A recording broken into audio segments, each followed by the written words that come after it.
Hey you all, and welcome back. I'm super excited to paint with you all one of my favorite artists, Bob Ross's painting with you all.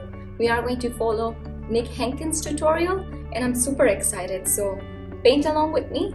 Let's get started. So this is the painting and this is the reference of the painting. I will be using my tablet to see the reference all the time. Alright, so the very first thing he's doing is taking the Indian yellow and he goes on the horizon with the crisscross stalks.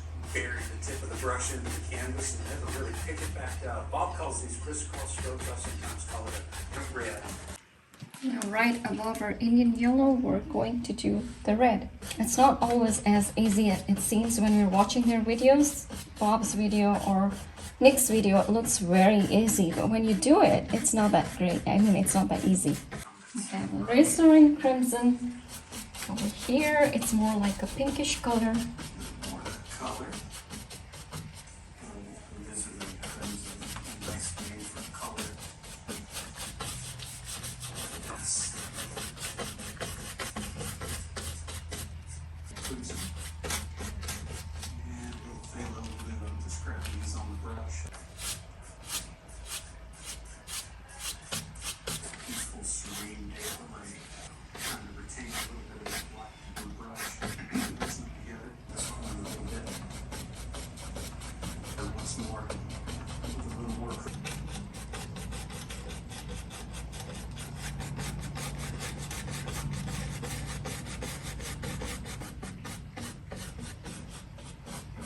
Now he talks about going down here and making water blue.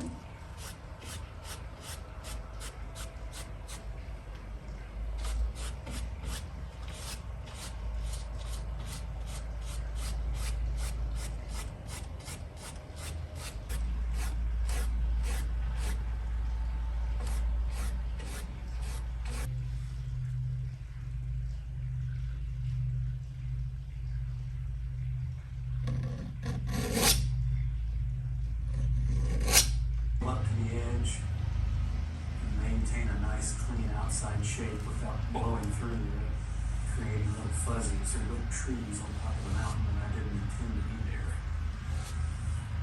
Just grabbing that intend to be there. Just grabbing that paint, pulling it out, pulling it down, following the contour in the mountain. Press, sweep, press, sweep, press, sweep.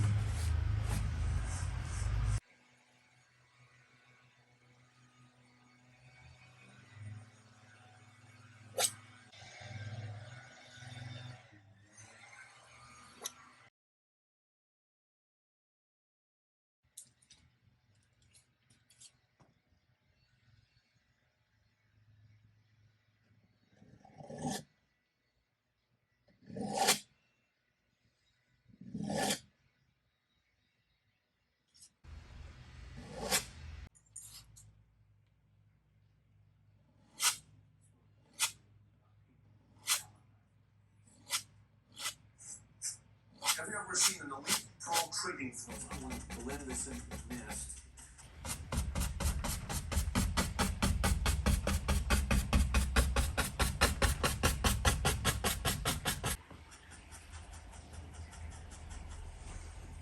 Oftentimes when we have an art class at the shop, I've threatened to record the audio because some of the things we say, it's crazy, the terminology you come up with to try to help yourself remember a technique or how to do something or remember a color mixture. But hey, if it works, if it makes the painting come out right, go ahead and do it. It's not hurting anybody. It should be fine.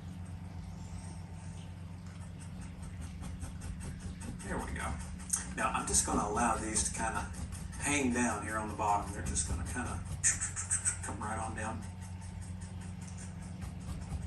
And we're going to separate real trees from reflections of trees in the water. Instead of say real trees from fake trees, but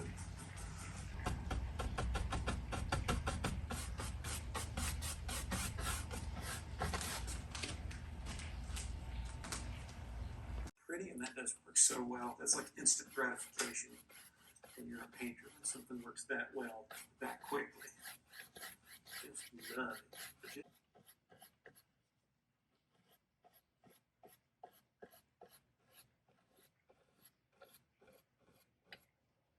stand on so they don't fall over and splash.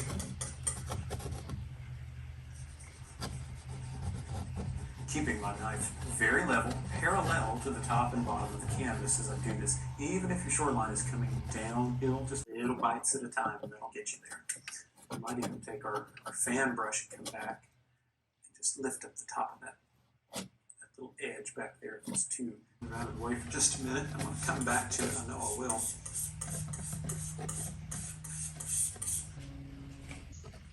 This is going right underneath that brown.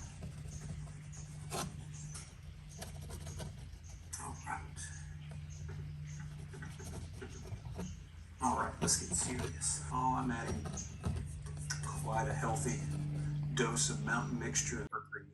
Now, using these larger brushes for the evergreens is so nice and different. This is what I've always been worried about. I mean, I've not been good with. I love the. Let's see.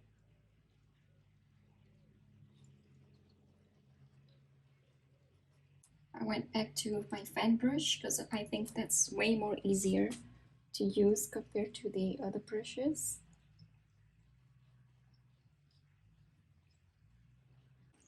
And drop a few little highlights on these trees. Let's highlight this trees.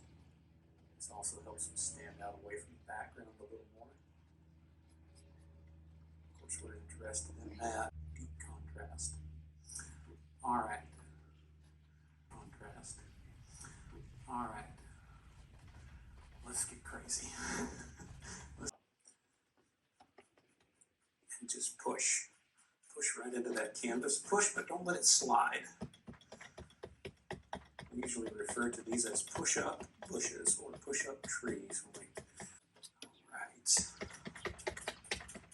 I'm just kind of filling this in with dark. You can really do this any old way, but I do advocate kind of following that procedure because really get a feel for the form and the shape of the little bush or tree that you're painting. Bob so often when he's painting foliage like this, he says, don't just hit it random in the evening, so I'd say everything's still there. So I just want to show you all my palette. This is how it looks. Pretty messed up, but it's totally worth it for your practice and for beautiful results.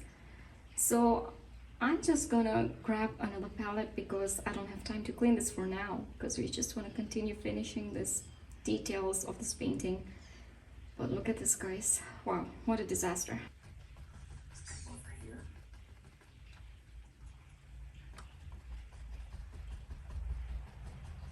This is part of the highlights, creating the foliage. On that side. Right, let's finish the path. Let's just taking it this way. This.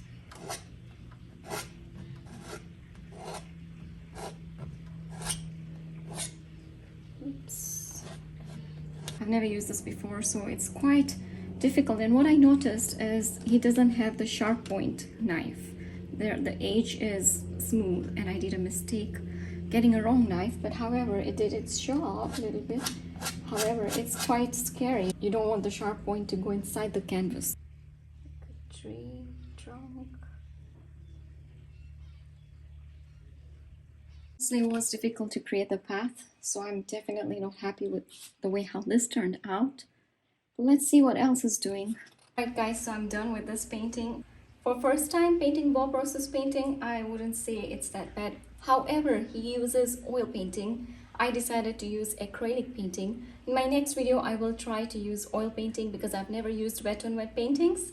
But I learned a lot today because when you watch his videos or Nick Hankins videos, everything looks very easy. When yourself you're doing it, it's not that easy. However, I like it the way how it turned out. Please comment down below and let me know what you think about this painting. And I will be coming up with more Bob Ross painting tutorials or following his painting. So make sure you subscribe to this channel. That way you will get notified on time. Overall, guys, I really enjoyed this time with you all painting this painting. Make sure you subscribe. I'll see you all in my next video. Until then, you guys have a blessed day and take care. Bye.